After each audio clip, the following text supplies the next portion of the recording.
Hoje eu vou falar com o Fabrício Rodrigues. Ele é cientista político, ele é coordenador do MBL e a gente vai falar sobre política, mas de um jeito bem descontraído e leve. Então não perca esse episódio que está incrível. Olá, Fabrício. Boa tarde, Selma. Tudo bem? Tudo bem e você? Bem, tô bem. Que prazer te receber. Faz tempo que a gente está combinando de fazer esse episódio, faz tempo que a gente está querendo conversar sobre esse assunto. Nunca dá certo, né? Sempre compromisso, sempre muitas coisas, mas hoje estamos aqui para Podcar e nós vamos falar sobre um assunto muito interessante. Primeiro, eu quero falar que eu resolvi chamar o Fabrício, convidei o Fabrício para participar do programa, por conta de algumas visões minhas com relação ao nosso cenário político, tá? Na verdade, o que eu falei para o Fabrício, eu sou uma pessoa totalmente leiga à política, não conheço a fundo, o que eu conheço é muito pouco, muito raso, e quando a gente conhece algo raso, é difícil você se posicionar. Né? Para você se posicionar de alguma forma, você precisa conhecer o que é. E eu conheço muita gente que tem soltado por aí várias frases, várias palavras, tem participado de caminhadas daqui e dali, só que nem sabe o que estão fazendo, não sabe qual é os ideais, o que faz cada político, cada cargo, cada função. Então eu trouxe uma pessoa conhecida no assunto para esclarecer tudo isso para a gente. Então, primeiro, Fabrício, eu queria que você se apresentasse. Falasse um pouco de você, sobre a sua trajetória, essa paixão pela política e como que aconteceu aí para você se estreitar nesse caminho. Bom, como a Selma já disse, eu sou Fabrício Rodrigues, eu sou formado em gestão pública, tenho pós-graduação em ciências políticas, em gestão de pessoas na administração pública, em políticas públicas e municipalidade. Já cursei 3 disciplinas do mestrado na Unesp em comunicação, como aluno especial. Tenho mais de 100 artigos de opinião publicados, principalmente no Jornal da Cidade de Bauru, tratando de política. Eu estou na política, eu gosto de dizer que é desde 2008, que foi quando eu comecei a me interessar por política. Mas atuando como militante mesmo é desde 2010, que eu já mergulhei de cabeça na política, fazendo campanha, conhecendo, pesquisando. Eu moro numa cidade pequena, né? Borebi, eu tenho comércio em Lençóis Paulista, então eu vivo nas duas cidades. Sim. Mas minha trajetória foi toda em Borebi, uma cidade de menos de 3 mil habitantes. E a política ela era muito acirrada e era muito fechada. Então você tem que começar a ler e pesquisar para expandir seus horizontes. E hoje eu estou praticamente em Lençóis, 100% do meu tempo, 90% do meu tempo em Lençóis Paulista, onde eu estou atuando mais politicamente. Como já te disse, protocolei mais de 15 projetos desde janeiro até esse mês. Só esse ano, 15 Em projetos em Lençóis. Lençóis Paulista. E protocolei um em Bauru também, junto com um amigo meu, com o Danilo, que é do Movimento Brasil Livre também. E a paixão pela política partiu de não concordar com injustiças. Eu não suporto ver injustiças. E a política é a forma mais rápida de você corrigir essas injustiças, desde que você atue com ética, com moralidade, com coerência. E a gente não vê isso nos políticos hoje em dia. E a minha maior crítica é essa.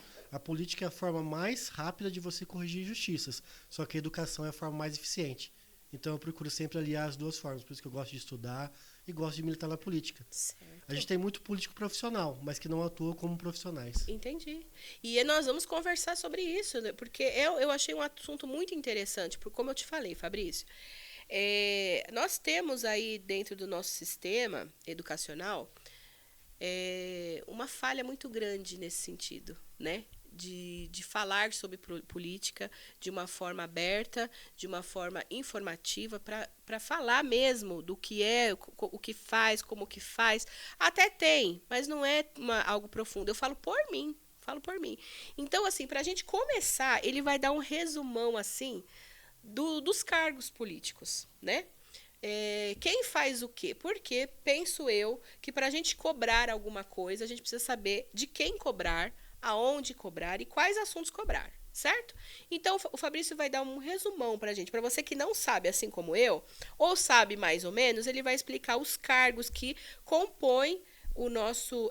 Como que a gente fala? O nosso sistema? O sistema político. Nosso sistema Político-administrativo.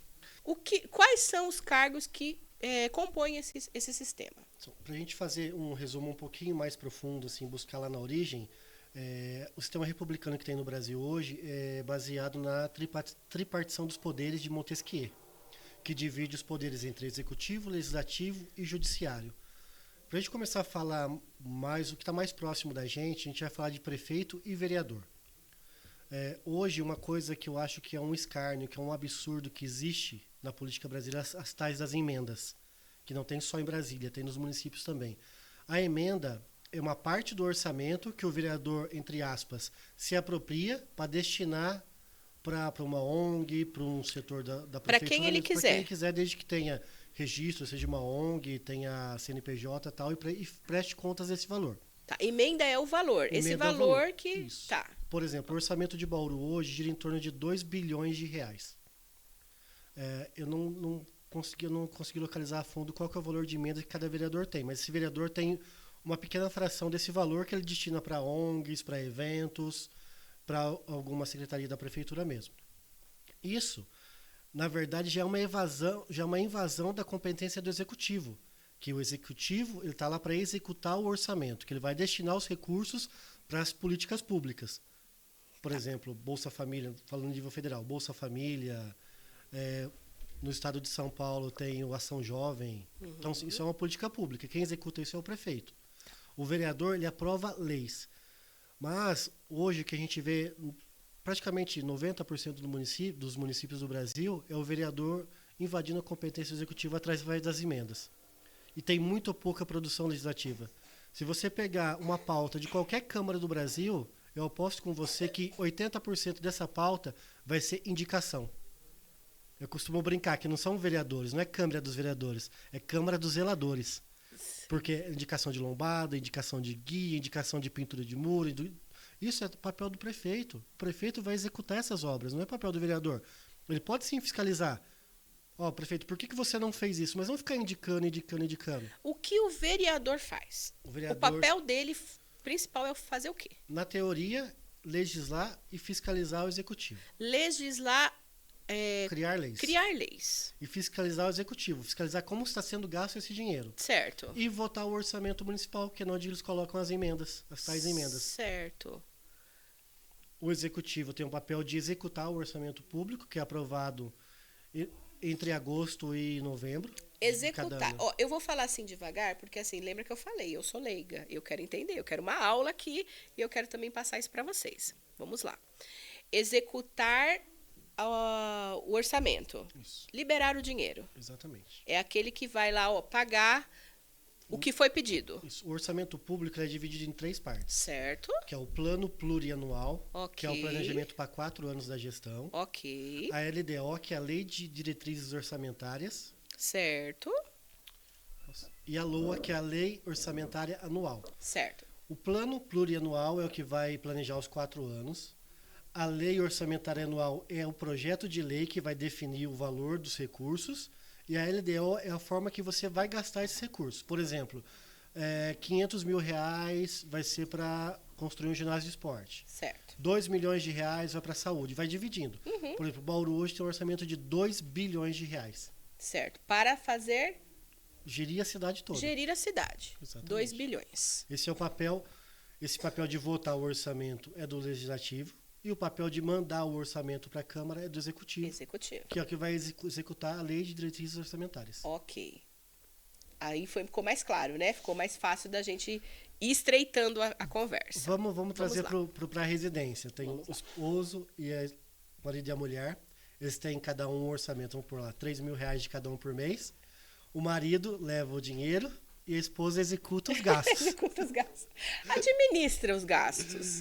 Então, onde que vai? É como se fosse assim, então. Um monta o orçamento, aprova o orçamento, que é a Câmara, aprova o orçamento, e o município, que é o prefeito, executa o orçamento, faz os gastos, o empenho, as despesas, etc. Tá. E aí, vamos lá, vamos continuar falando sobre a estrutura, então. Aí, dentro do município, tem a atuação do Ministério Público, que são os promotores, e do Judiciário de Primeira Instância, que é o juiz de primeira instância. Normalmente é um juiz só responsável por julgar aqueles casos e um promotor específico por julgar os atos de improbidade administrativa, por exemplo.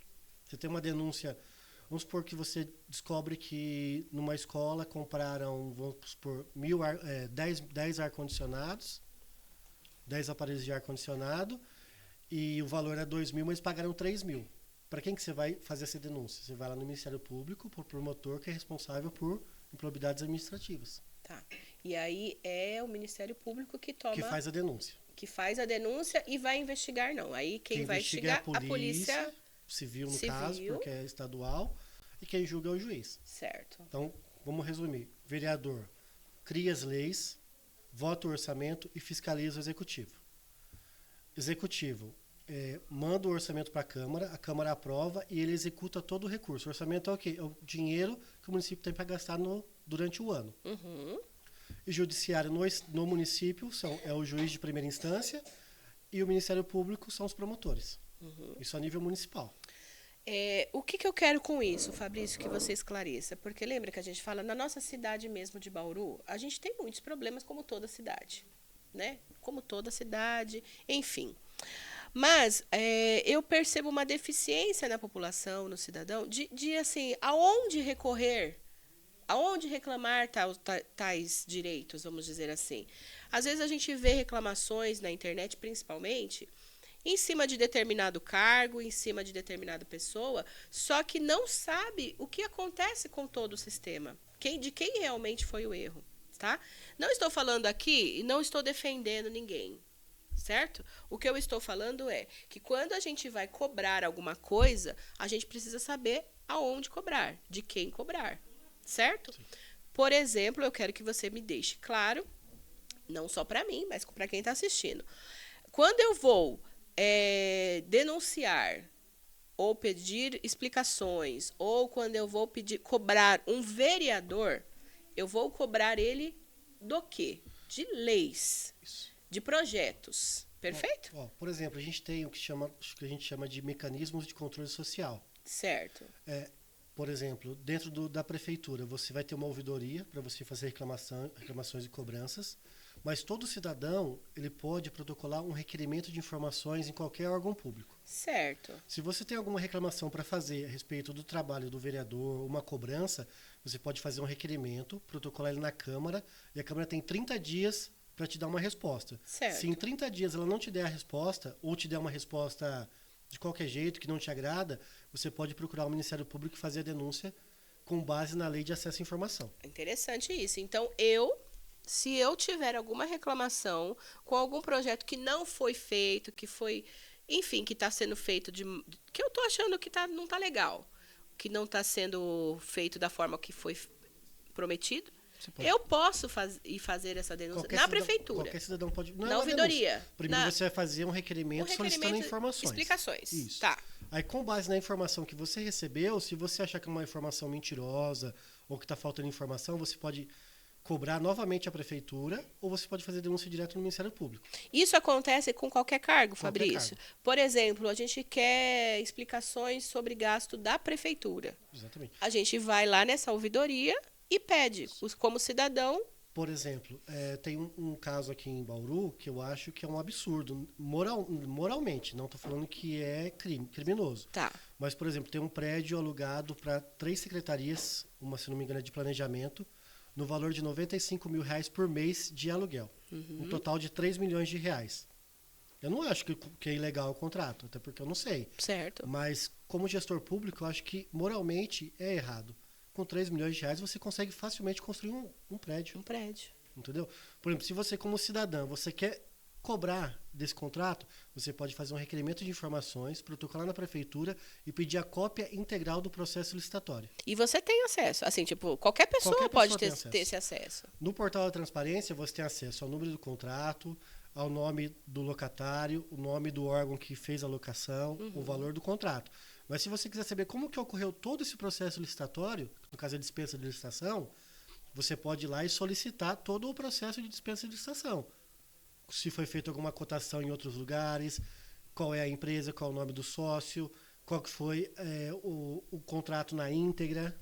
Isso é legal falar, Fabrício, porque assim, é o que eu estou falando, as pessoas usam as redes sociais para soltar um monte de coisa e não sabem que elas têm direito de esclarecimentos maiores, em vez de ficar soltando coisas assim, aleatórias. Sim. Uma coisa que eu critico bastante os vereadores que são de situação, independente de qualquer município, é que eles ficam com receio de cobrar informações do executivo com medo de passar a impressão de que está atacando. Mas não está atacando. Você está cobrando que o executivo cumpra o papel que ele foi eleito. Medo de pedir esse esclarecimento? Assim, não é que tem medo. Receio de entrar receio, no embate. Porque quando você pede esclarecimento, parece que você está atacando. Você está pedindo esclarecimento para você denunciar algo errado. Mas, na verdade, você pode pedir esclarecimento para fiscalizar se aquele dinheiro está sendo gasto com eficiência. Sim, correto. É a impressão que passa. Sim. Dificilmente você vê um vereador de situação cobrando algo. E você acha que é só por conta disso? Ou por conta de não querer levantar muito a lebre? Pode ser. A gente não tem como saber, porque não tem um caso específico. Sim. A gente está analisando de forma geral. De forma geral. Mas se você pegar um caso específico, você consegue fazer esse filtro só de analisar as ações do vereador. Entendi. Como ele se comporta nas votações da Câmara, como são os discursos dele, quais são os projetos, os requerimentos e as indicações que ele protocolou. Sim. Isso tudo é público, você tem acesso. Eu vou aproveitar aqui o gancho e eu quero fazer uma pergunta para você, que eu quero que você me esclareça, que a gente está, assim, vivendo uma guerra, né? É literalmente uma guerra política aí. E tem muita gente de gaiato, muita gente sem saber nem o que está falando. Então, eu queria que você me ajudasse a entender e a explicar também esse movimento direita-esquerda. Quem é direita, quem é esquerda, o que defende um e o que defende outro. E se você quiser também, você já pode se posicionar. De que lado você está. E assim, me ajude a entender isso. Vamos lá. Essa definição de direita e esquerda surgiu na Revolução Francesa. De lá para cá, o conceito de direita e esquerda ele varia muito. Por exemplo, a esquerda americana, eles são liberais. Liberals, né, na esquerda americana. O liberal no Brasil, ele é de direita. Então, assim, você confunde muito os conceitos. Mas, partindo para o ponto do Brasil hoje. E também é aquilo que eu te falei, não tem como a gente dar uma opinião isenta de viés. Certo. Entendeu? Porque é o que a gente acredita. Sim. Não necessariamente que o viés é ruim ou não. Sim. Mas, por exemplo, eu analiso a política no Brasil da seguinte forma hoje. A esquerda é bem hipócrita, né?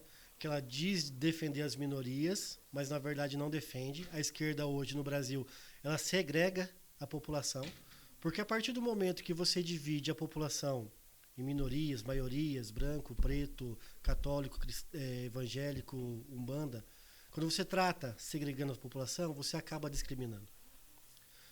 Quando, na verdade, o poder público, nos princípios nos 5 princípios da administração pública, você não pode segregar. Você tem que tratar todos iguais.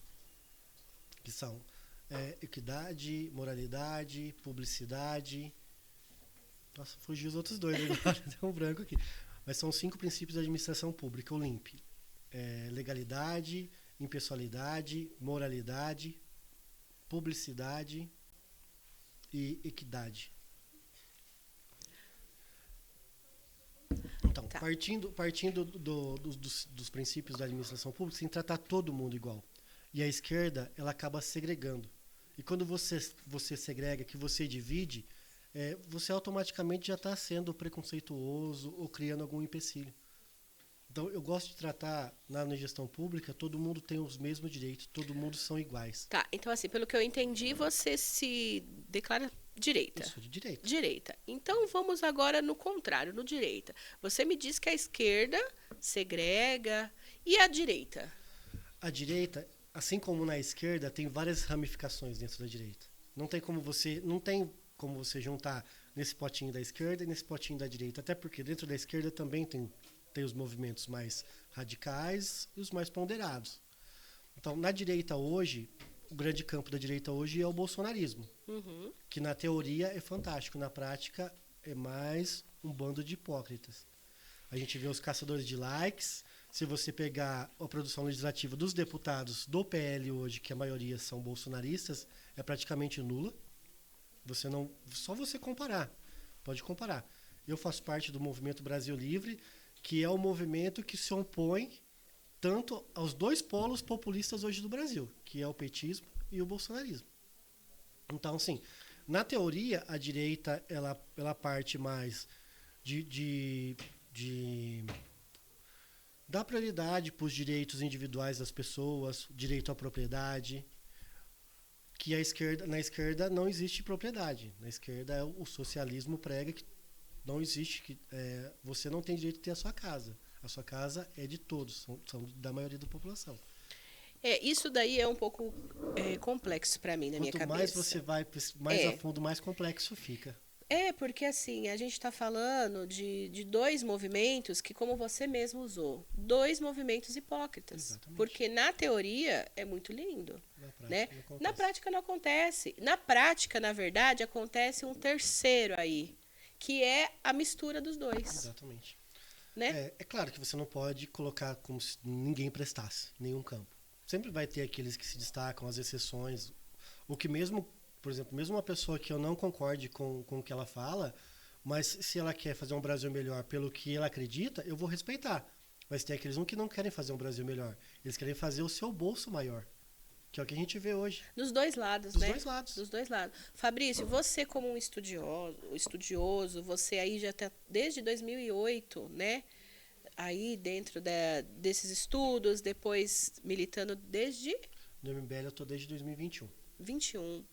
Me fala, você vê caminhos para a gente entrar num meio termo aí? Porque hoje a gente tem, o que eu te falei na minha cabeça, dois extremos, e o resultado disso é o terceiro, é o que realmente acontece, a fusão dos dois.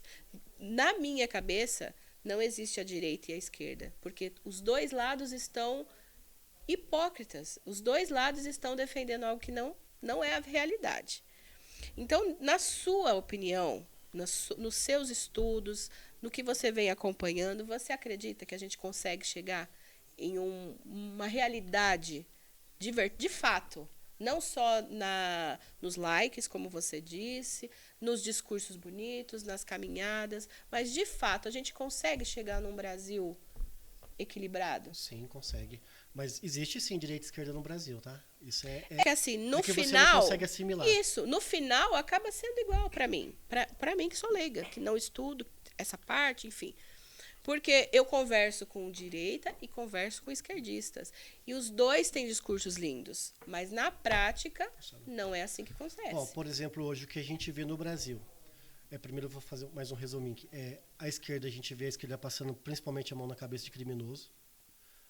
Teve uma votação, um projeto de lei do Kim Kataguiri, que foi aprovado na Câmara e o Lula vetou, que aumentava a pena para roubo, furto e latrocínio.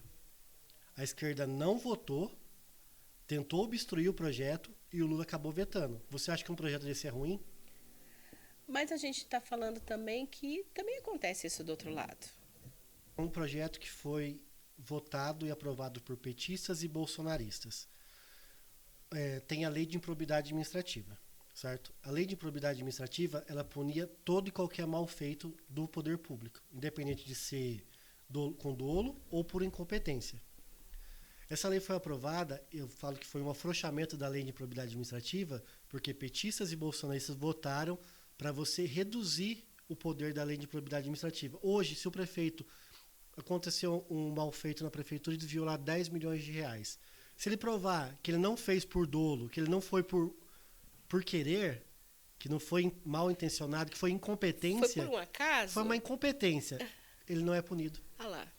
E não foi de comum acordo? Foi comum acordo. E ele só perde o mandato se ele for punido dentro do mandato dele. Ele só fica inelegível se for punido dentro do mandato dele. Se for depois, a condenação, ele não fica inelegível.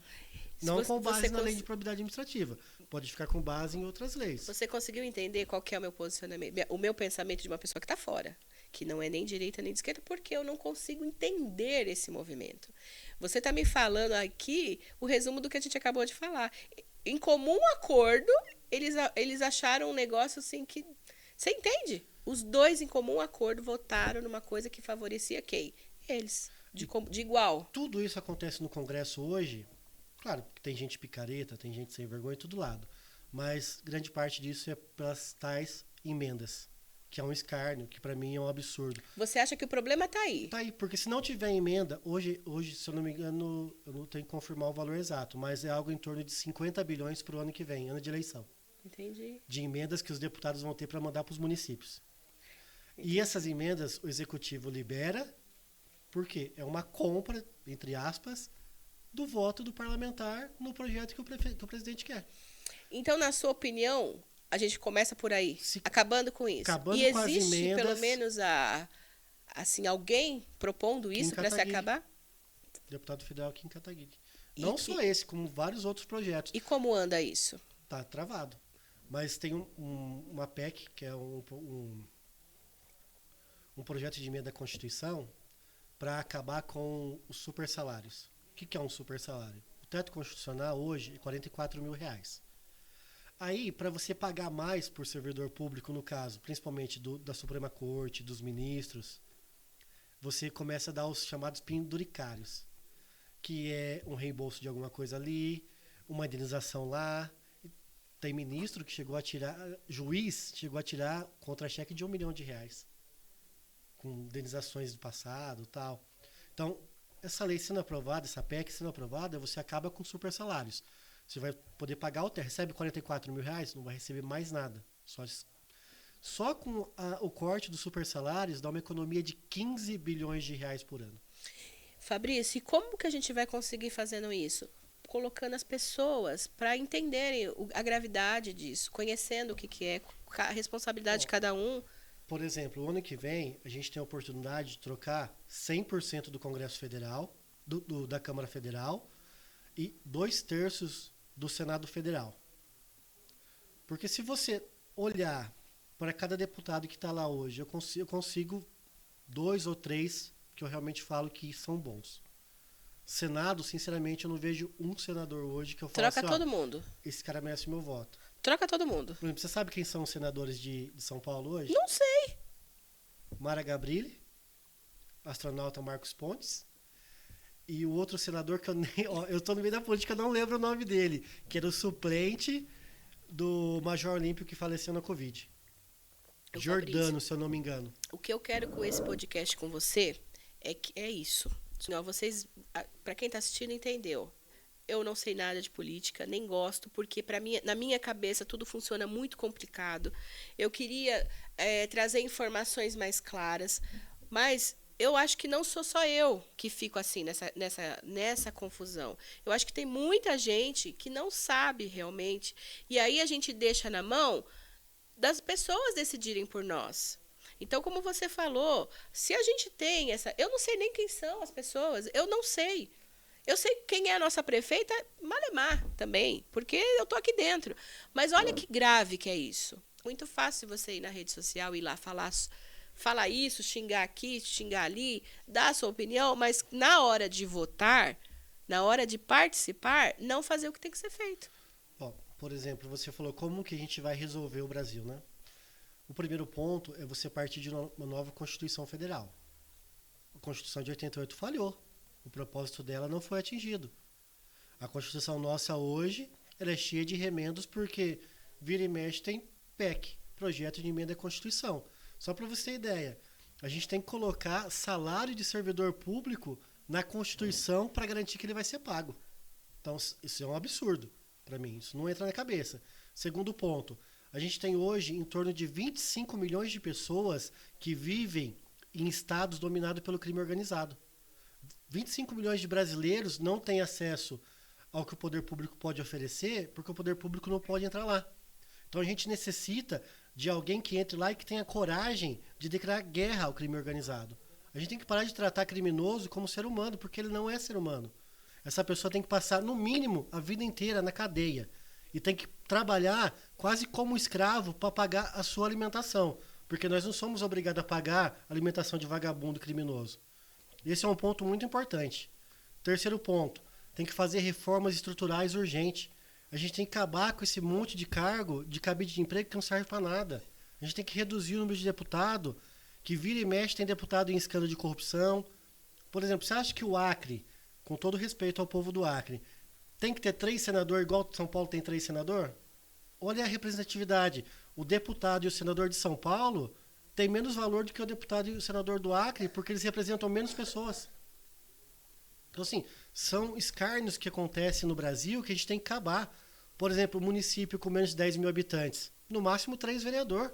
Hoje tem? 9 vereadores. Tem município que não consegue de arrecadação própria pagar o gasto que a Câmara dá para o município. Não consegue 10% do orçamento. E se o Brasil continuar do jeito que está hoje, pesquisas e da consultoria da Câmara diz que em 2028, 2027, o Brasil vai falir. A gente não vai ter dinheiro para comprar papel higiênico, porque 100% do recurso público já vai estar comprometido. E isso é uma coisa que a gente consegue reverter nas urnas. Consegue não, né? Só isso. Só assim. Ó, mesmo que o cara seja ignorante, seja estúpido, ele tem o direito de falar. Só que as pessoas que são conhecedoras, entre aspas, são inteligentes, porque a gente consegue mensurar a inteligência de várias maneiras, né? A gente até brinca que o Brasil é o país do QI 83, né? Que é a média do QI 83, que são aquela pessoa que joga no tigrinho, que só quer saber de churrasco e cerveja no fim de semana, não quer saber como vai ser o dia seguinte, que vota no cara porque o cara dá 50 pra ele. A gente chama de Bobsons, são os Bobsons do Brasil, uma piada interna. Então, se a gente conseguir analisar o que o deputado realmente fez, por quê? Se levar 100 metros de asfalto para a rua, o cara não merece seu voto porque levou 100 metros de asfalto. Por exemplo, na pandemia, o Kim Kataguiri desbloqueou a fundo perdido mais de 30 bilhões de reais que estavam parados para ser gasto na pandemia. Nenhum deputado fez isso. Só que com as emendas, o deputado manda para cá, para Bauru, 10 milhões de reais em emenda. Ele vai cobrar da prefeita voto. A prefeita, por questão de reconhecimento, tem que conseguir os votos para o cara. O cara mandou recurso para cá, não mandou? Aí fica esse troca-troca, entendeu? A prefeitura fica refém do deputado, das emendas, o deputado fica refém do presidente da República por causa das emendas, e por causa das emendas eles votam qualquer coisa. Grande problema, mas espero que a gente tenha colocado assim, uma sementinha nas pessoas que realmente que querem fazer diferente, querem um Brasil melhor, querem um Brasil diferente. A gente precisa se inteirar mais sobre tudo isso que está acontecendo. Ir atrás de quem conhece. O Fabrício tem as redes sociais abertas para quem quiser conversar, para quem quiser tirar dúvidas, né, Fabrício? O Fabrício tem um trabalho muito legal nas redes sociais, porque ele fala sobre muitos assuntos polêmicos, porém, que coloca ali aquela pulguinha na orelha, né? Tipo assim, vamos atrás, vamos perguntar, vamos saber mais. Ele é uma pessoa super aberta. Eu falo de verdade, eu queria conversar até muito mais, ter muito mais temas para falar, mas a gente tem um tempo curto para fazer a entrevista. E eu queria falar também sobre um outro projeto dele, que é um livro recém-lançado. É um livro chamado Nova Esperança. Eu dei uma lida aqui na sinopse do livro. Achei muito bacana. Como é que surgiu a ideia desse livro, Fabrício? Então, há muito tempo eu já tinha um sonho de publicar um livro. Eu tenho outro livro já engatilhado para o ano que vem. Esse livro, ele surgiu da ideia de que se você pegar e olhar Brasil afora, esse livro, na verdade, ele retrata uma cidade fictícia, mas que ela pode representar aí 80%, 70% das cidades do Brasil, que são cidades pequenas, onde você tem um coronel que domina a cidade, que comanda a política, que faz tudo, que é o padrinho, que se você quiser fazer qualquer coisa, você tem que pedir bênção para esse padrinho. E surge uma figura de oposição, inovadora, que quer bater de frente com o sistema, que quer criticar, mas que vai atrás de conhecimento também para poder criticar com notoriedade, com coerência. E o livro retrata essa luta de um sonhador que quer buscar coisas melhores para a sua cidade e quer derrubar o reinado do coronel. Muito legal. Tá lindo o livro, viu? A capa Obrigado. tá linda. Esse aqui é meu. Já tem até dedicatória aqui, ó. Lindíssimo. Eu vou ler com certeza. Tá muito bonito mesmo. Muito sucesso. Muito obrigado. Tem link, né, de venda? Tem o link na editora e também em breve vai estar na Amazon. Eu vou colocar para vocês na descrição desse vídeo as redes sociais do Fabrício. Vou colocar também o link do livro.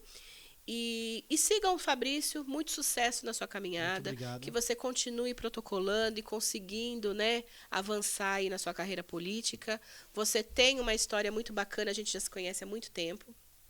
Essa paixão pela política vem já de muito tempo. Né? E que você consiga realmente motivar, incentivar mais pessoas do seu lado.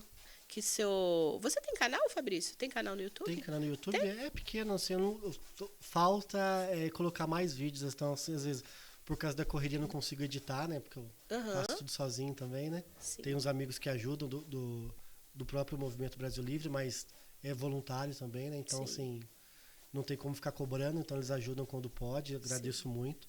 A gente tem um grupo do MBL Bauru, que na verdade o MBL é Bauru, eu sou um dos coordenadores, mas ele abrange várias cidades da região. Então tem Jaú, Lençóis, Botucatu, Piratininga. O MBL é um partido? O MBL é um movimento. É um movimento. Um movimento político. Que seria um grupo de pessoas que, vamos falar, militam. Isso. Na verdade, o MBL é um movimento político e não faz só trabalho político, faz trabalho social. Inclusive, a gente tem várias ações sociais. Legal. A última que a gente fez foi a arrecadação de brinquedos para a Casa Abrigo Amorada em Lençóis Paulista. A gente conseguiu arrecadar 33 brinquedos novos. Assim, já é gratificante para a gente. É uma coisa que a gente doa o nosso tempo por realmente acreditar. Porém, o MBL também agora está fundando o partido dele. Porque se a gente quiser mudar realmente esse país, a gente não pode ficar dependendo de cacique, de outro partido. Então a gente está fundando um partido, chama Partido Missão. Inclusive, se você quiser participar do partido, você tem que se filiar na missão. Então não é no partido, é na missão. E o nosso símbolo é a onça pintada. Então, nada mais brasileiro que isso. Bem brasileiro. E a missão da missão, sendo redundante, é realmente transformar o Brasil. É criar uma nova Constituição, é declarar guerra ao crime organizado, é fazer a reforma política necessária, administrativa, da Previdência, todas as reformas necessárias, e combater o patrimonialismo que hoje também, que a gente não chegou a falar, que, como você disse, o tempo é curto. É muita coisa para falar. Também é o grande mal que tem nesse país. Porque a gente sempre vê as mesmas pessoas, as mesmas famílias dominando a política no Brasil. É verdade. E é o que a gente está falando, Fabrício. Eu quero muito, assim, te desejar sucesso de verdade. Vou continuar te acompanhando. Se dedique ao canal, porque você tem conteúdo para falar, muita coisa mesmo. A gente tem, assim, uma lista de coisas que eu gostaria de falar com você. Mas, como o nosso tempo aqui é mais curto, eu queria que você deixasse uma mensagem do Fabrício, o que você quiser falar. Eu acredito na educação. Eu acho que a educação ela pode romper fronteiras. Eu sou de uma família humilde. Eu tenho uma marca aqui na mão que eu nunca vou esquecer da minha vida, que foi cortando cana quando eu era adolescente. Eu quase perdi o dedo. E a partir desse momento, eu foquei em estudar, buscar conhecimento, estudar. Se você não consegue fazer uma faculdade agora, calma, faça outra coisa, mas não deixe de estudar. A educação pode romper fronteiras. Hoje eu tenho muito orgulho de falar, eu tenho graduação, tenho 3 pós-graduação. Em breve vou começar o meu mestrado, se Deus quiser. E não importa a idade que você tenha, o conhecimento ele é infinito e você nunca vai dominar tudo. Então comece a buscar ele agora. Quanto mais conhecimento você tiver, mais propriedade você vai ter para falar dos assuntos. E um dia você vai se tornar referência em algum lugar. E se você se tornar referência e mudar a vida de uma pessoa, pode ter certeza que você já cumpriu sua missão. Fabrício, que prazer mesmo conversar com você, viu? Eu que agradeço. Muito obrigada por você disponibilizar o seu tempo, pelo respeito da nossa conversa, né? É um assunto assim que a gente fica assim querendo falar, querendo saber, porque é tão revoltante o que está acontecendo com a gente, que a gente, até que não conhece como eu, a gente quer saber mais, quer fazer mais. Mas eu te agradeço muito pelo respeito, pelo meu posicionamento, de você assim respeitar isso, esclarecer as dúvidas com todo respeito, com todo assim, o que é o que a gente deve fazer, né? Para a gente ter mudança, é isso que a gente tem que fazer. As portas estão abertas toda vez que você quiser. Vamos falar sobre mais alguma coisa, vamos levantar tema. Se o pessoal de casa quiser mandar temas para a gente discutir aqui, a gente vai discutir. E venha quantas vezes você quiser, viu? Sucesso na sua carreira, no seu livro, em tudo que você for fazer. Eu agradeço muito o espaço, mais uma vez. Te desejo muito sucesso. Eu sei que você é uma pessoa batalhadora, inteligente. Tudo que você coloca a mão tem sucesso. E eu não tenho dúvida que vai ser sucesso. Em breve você vai ter seu 1 milhão de inscritos no YouTube. Obrigada, amém. E para você que ficou até aqui na nossa conversa, o meu muito obrigada. Compartilhe esse vídeo, comente, curta. Não se esqueça de seguir o Fabrício nas redes sociais e me ajude a crescer aqui no canal. Você ajudando o canal a crescer, eu trago mais gente interessante, mais conversas agradáveis para a gente aí debater e se informar cada vez mais. Até a próxima!